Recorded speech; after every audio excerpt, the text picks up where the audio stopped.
And what I think is really important is innovation. You need to, come up with new ideas, come up with new work processes if specialized journalism is to be sustained, if general journalism is to survive. Okay, and I have made some conclusions also for journalism education and research. This is what you do. So what comes out, this is, my being a practitioner doing some research in an applied manner because I have questions that I want to have answered. But what does this mean for journalism education and research? As the media and specialized journalism are going through a difficult time, we need better quality in journalism education and research. I personally don't think that what we have at universities today as journalism education, what is called journalism education and journalism research, is sufficient to meet the needs of the profession today. I think, yeah, I will become, and I'm happy to do so in the discussion. Journalism schools and departments need to link practical courses, theoretical reflection and applied research into journalism to be part of a new process of professionalization and innovation. I think journalism education and research at the university has to be like medical research for doctors, A doctor goes through his medical education because he needs the academic background to do his work, and he uses the results from research for his daily work, even 20 years in the profession. And this is what we should be looking for. We should be looking for an applied education towards working in the field, working in the profession, and we should look for a science that answers questions that are relevant to journalists.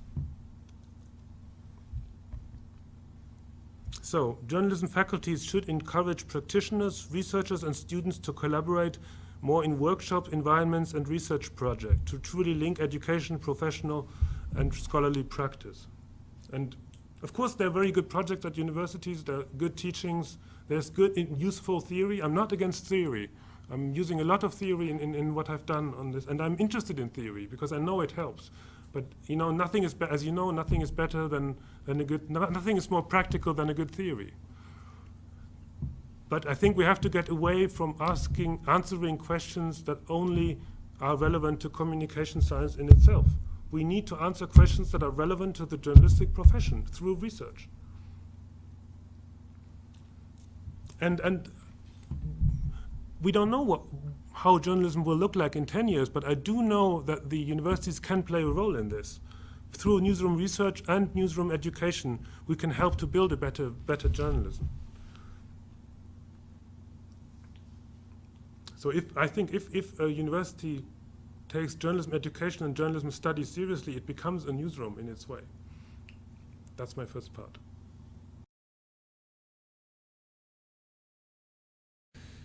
Yeah, this group project is you know this. It's Jean-Marc's baby. He's invented it. He runs it with a team, and I'm one of the people who have the privilege to work with him. I am somehow, if you will, a bit an academic consultant to the project. Also a didactic consultant sometimes. I help with planning of the trainings, but the official title is that I'm in charge of the quality of the monitoring and evaluation component of it, which is, I didn't know this before I got involved, but it's in development projects for developing countries. Evaluation is very important because in the past many mistakes have been made in developing countries, and the hope is that you can avoid some of them in the future by better evaluations and better learning procedures in the projects, and that's a bit my role. So what we're trying to do with this project is to empower science journalists in Africa and the Middle East, because our hope is that if we have strong science journalism, we can maybe contribute a little to the situation becoming better in these countries. We would like to feed a local expertise into local debates, so we don't want to parachute in the scientists from Canada or from Germany only to tell the Africans what to do, but it should be that African journalists interview African experts and that they somehow, discuss things, make them public, influence ideally the policy making. How do you do this? The classical approach to media support is training. Well, okay, the very classic support is build radio stations. And you know what happened in Rwanda if you only build radio stations. So then, well, I'm simplifying, but the other thing is then to do journalist trainings. I have done this a lot myself. You fly into Africa, you spend 2 weeks in Nigeria, and you do some basic news writing training and some basic TV. How do you do? How do you handle a camera? How do you edit? How do you make news? How do you design a magazine? And then you fly back home, and nothing much changes. There's even the worst version that you fly the people to Germany and do the training in Germany and send them, and there they do everything, and then they go home and nothing changes. I'm not against trainings. I like being a journalist trainer. But what we try with Scoop is to do something different and to do a longer project, first of all, with a lot more resources. And this is why I've put our donors here. We're funded by the British, the Canadian, the Swedish, and the Dutch development money, and it's a really long-term project that's run for 4 years now, and we work hard that we will be able to continue. So what do we do? Are you both still happy with it? Yes? Can you still follow? Yeah, okay. Yes, Okay. So the first component of this project is which is called Science Journalism Cooperation, SCOOP. The first component is peer-to-peer mentoring. So it's not classical training of a trainer like me sitting in front and telling others what is right and what is wrong, but it's individual relationships among colleagues, among peers. The last time I was here to give a talk at Laval, I spoke a lot about professionalism and collegiality. And this idea of collegiality is a very strong one in journalism, and we're using this resource.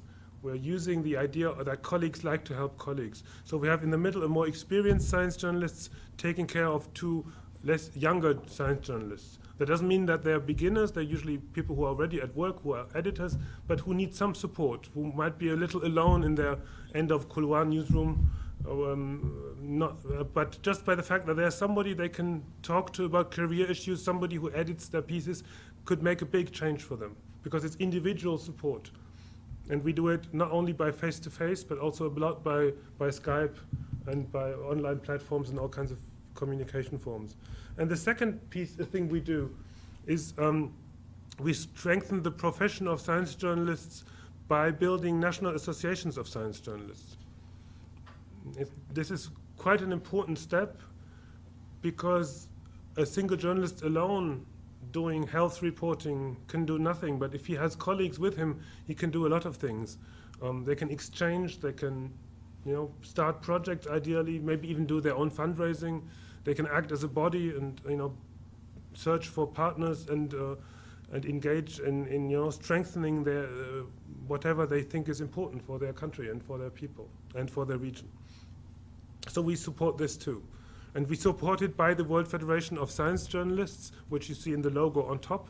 It's a body that consists of partner associations. So I'm a member of the German Association, Jean-Marc's member of the Canadian Associations of Science Journalists, and all these associations are together in this federation of the world.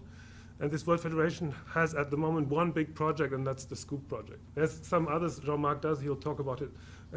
He does some competitions, and there's this world conference that we try to do every 2 years where everybody meets.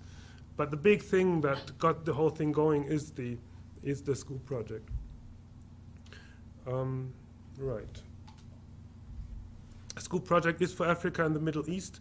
We have 75 mentees, younger science journalists that are supported by us, by 15 mentors, 3 regional coordinators, because we work in 3 language regions. We work in the Francophone West Africa world, plus Madagascar and Congo, and we have the Arab world and the Anglophone world. And we bring these people all together, but we also, of course, work with them in their languages.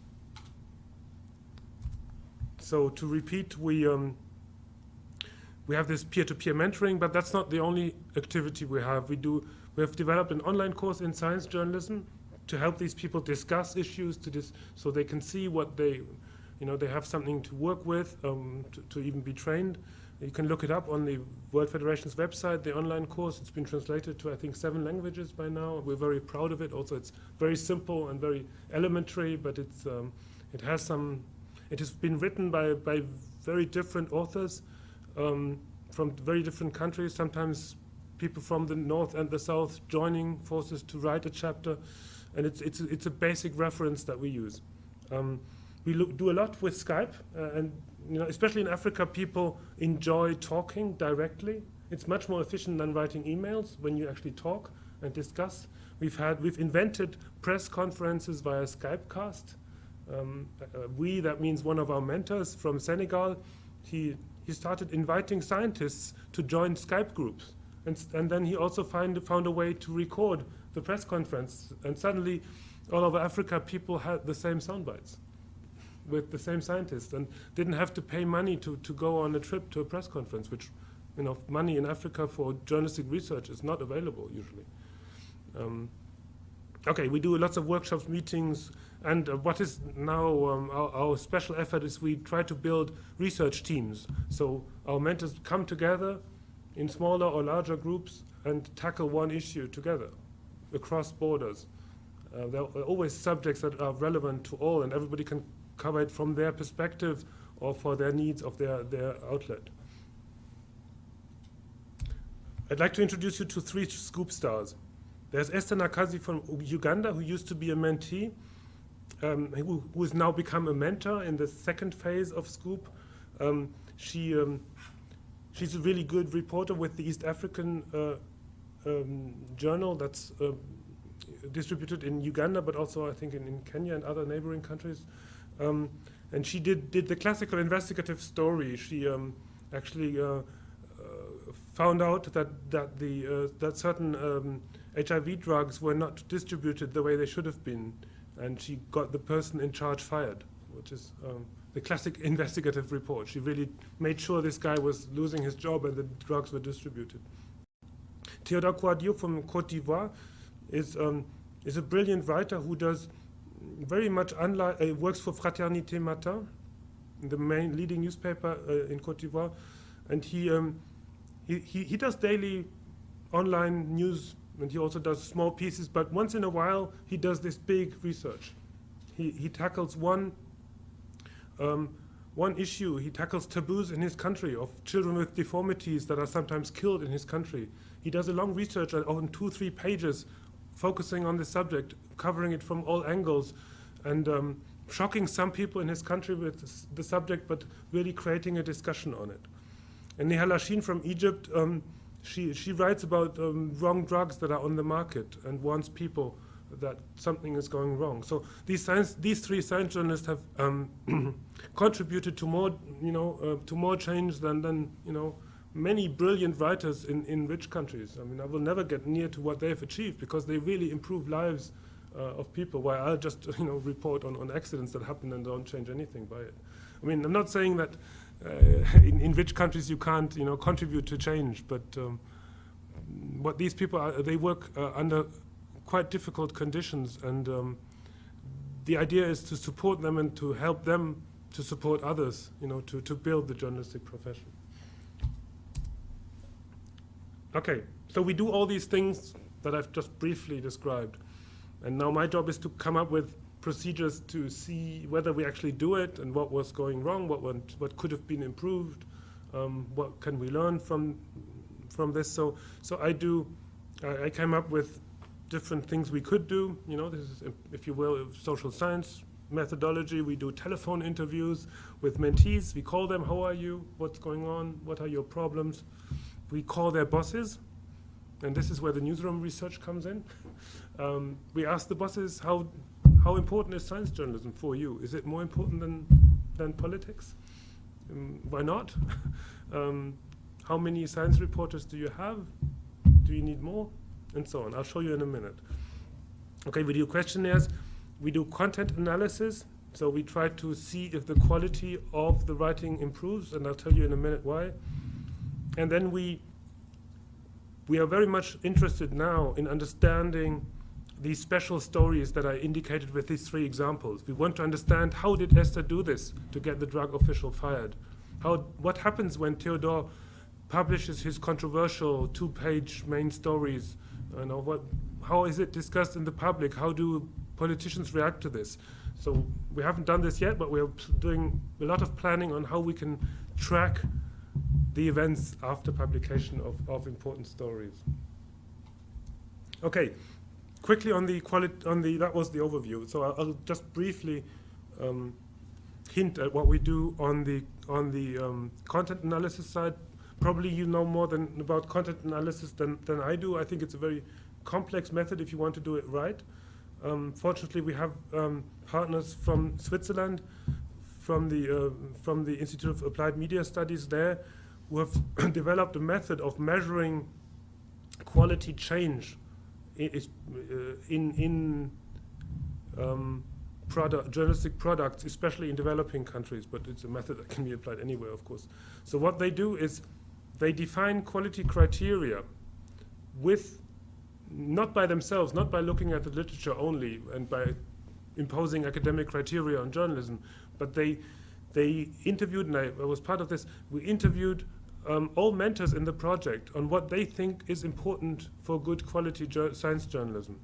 And they discussed things like it needs to have many sources, it needs to be transparent where the information comes from, there should be some narrative elements maybe. So they discussed all dimensions and possible aspects of what quality can mean. And then you do this very scientific thing of putting a lot of boxes of what is quality, of what contributes to quality. So you have maybe 20 boxes of quality criteria. And then you go and ask every of these 75 mentees to send you his latest 5 articles. And then you check in these 75 times 5 articles for these 20 criteria. So you go through these articles and check how many sources, are there any narrative elements, are simple terms well explained, and so on. And then you really get an objective measure of the quality.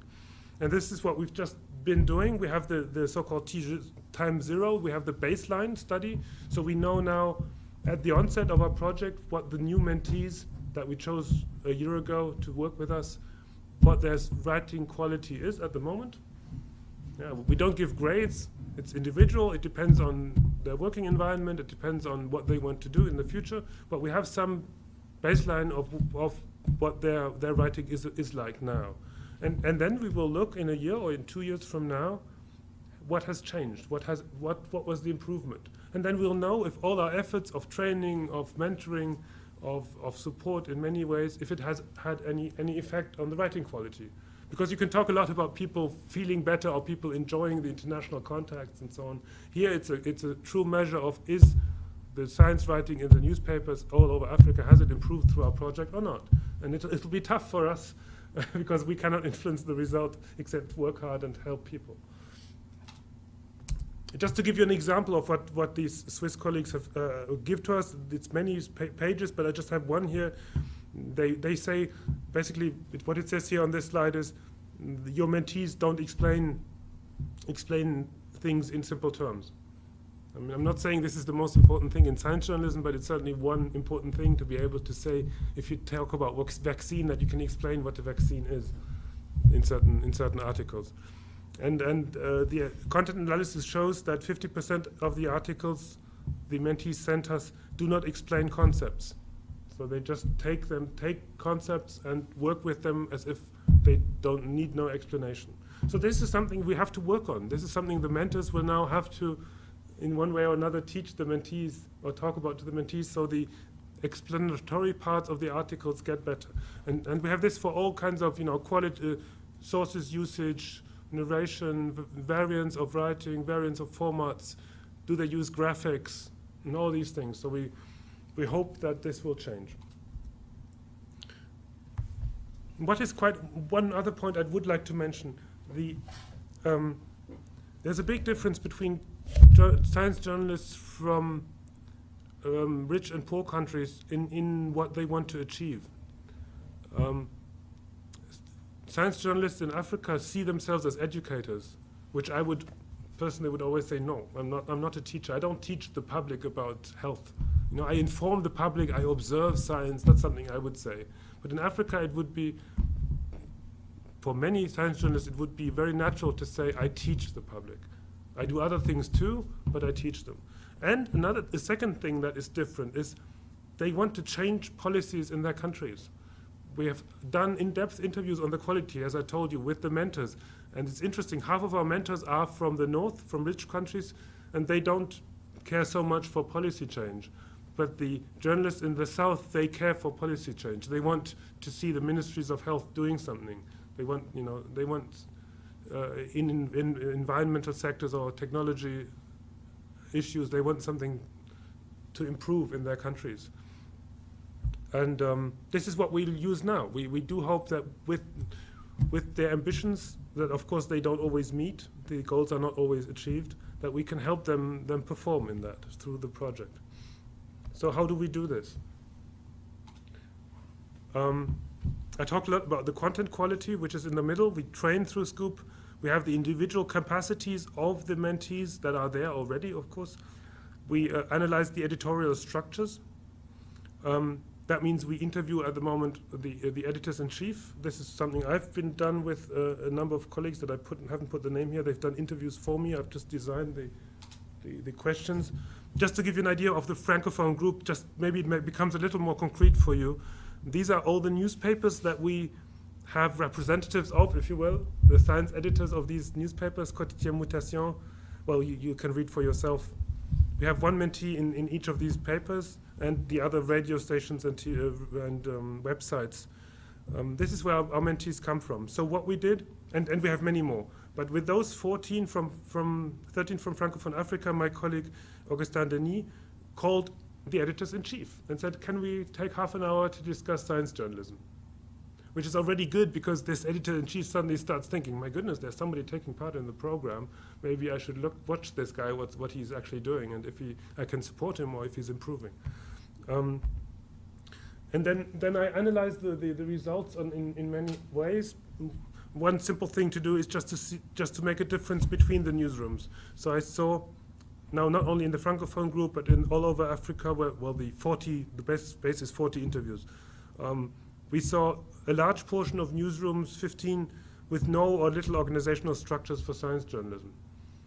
I have to admit, in Germany, 1/3 of the newspapers don't have structures for science journalism. And the other third has part-time people doing sometimes a science page once a week. And only the other third are the big newspapers with these great science beats. It's a general tendency generally concerning science beat, I didn't mention in the first part. It's that the nationwide big newspapers like Globe and Mail, they have brilliant science editors in teams.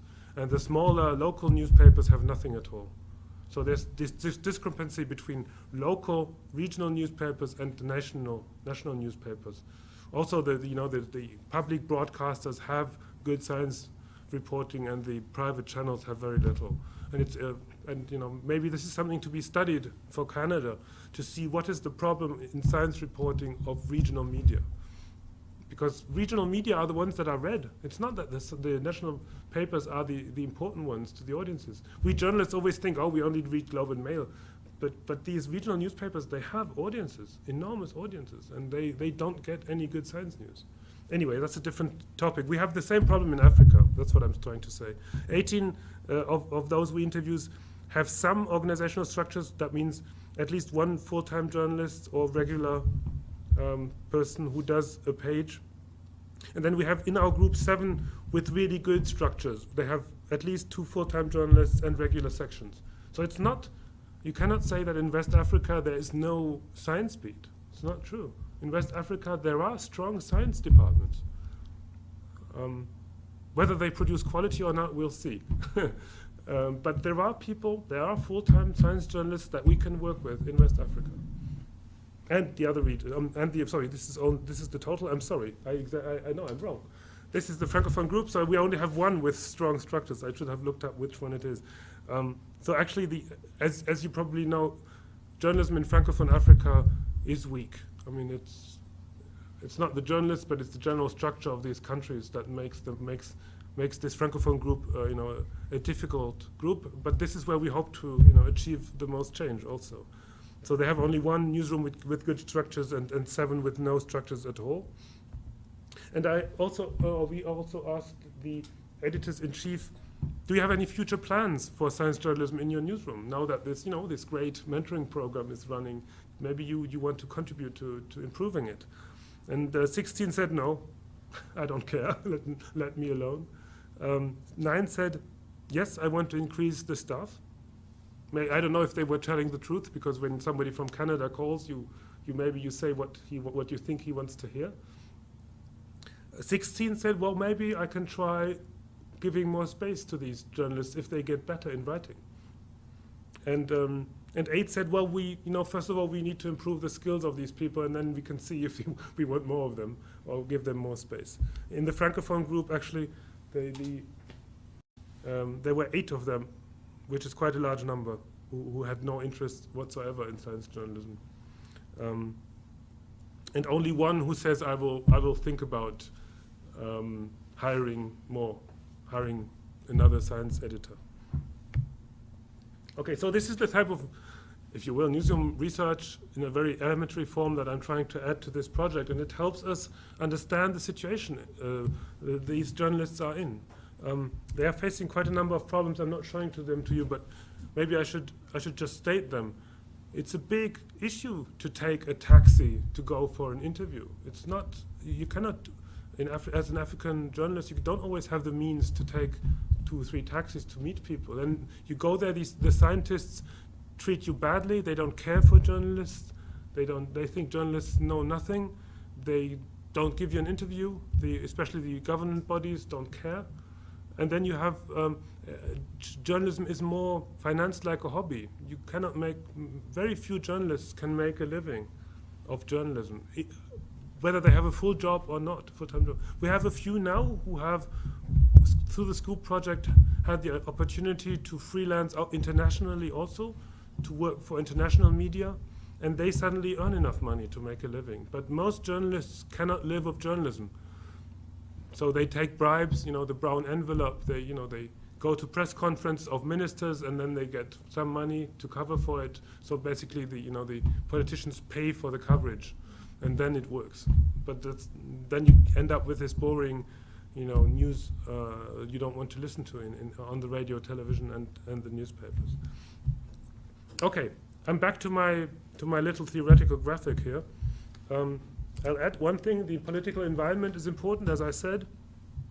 Now, what happens if we improve the content quality? And now this is our big hope. We cannot prove this yet. We hope that there'll be a media echo. So if Esther, tells this guy is killing people by not acting, other newspapers have to pick it up. Hopefully the audience will be attending it.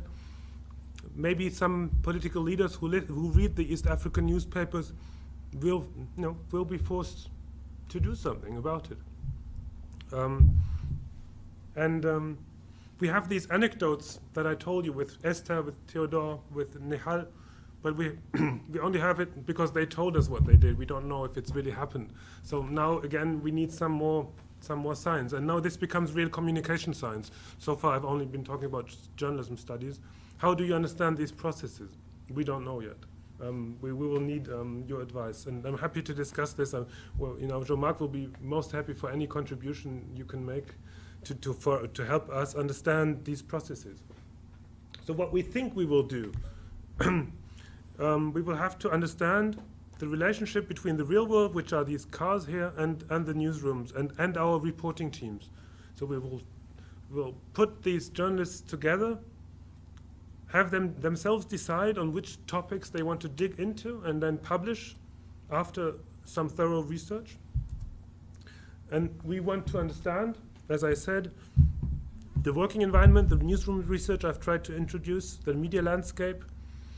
We want to also understand the interactions with the scientists and the policymakers, and then we want to see what effects do these targeted reporting activities have. what I was quite shocked, I always thought, highly of communication scientists because they do so many things, and they study campaigns, and they study how certain issues come up on the agendas, agenda setting, agenda building. You know more than I do about this. But there's very, very few literature on the effects of single reporting. Nobody has studied, well, almost nobody. We know some few literature, basically one author and his team. We have actually tried to understand these processes. What can one single investigative report cause as a change? So we will have to do it ourselves now. We don't know exactly yet how we're going to do. We have this one idea, as I said, there's somebody who's done it already. The idea would be to collect pre-intervention data.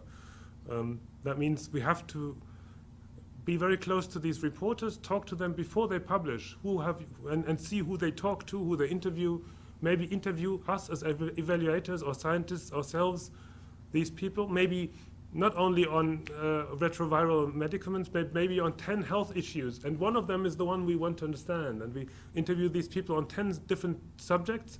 And after the intervention comes, after the publications come out and there's a media echo, we go in again and ask the same questions to the same people. And then we see if something has changed, and maybe we have a chance to understand these processes. Okay, so I've put my little theory of change here, which is not a theory yet. It can become one if we really understand parts of it, hopefully. That's my talk, so you can let me know if you think this is realistic, or if I should be adding more arrows, and or if I should add other boxes. Let me know what you think. Thank you.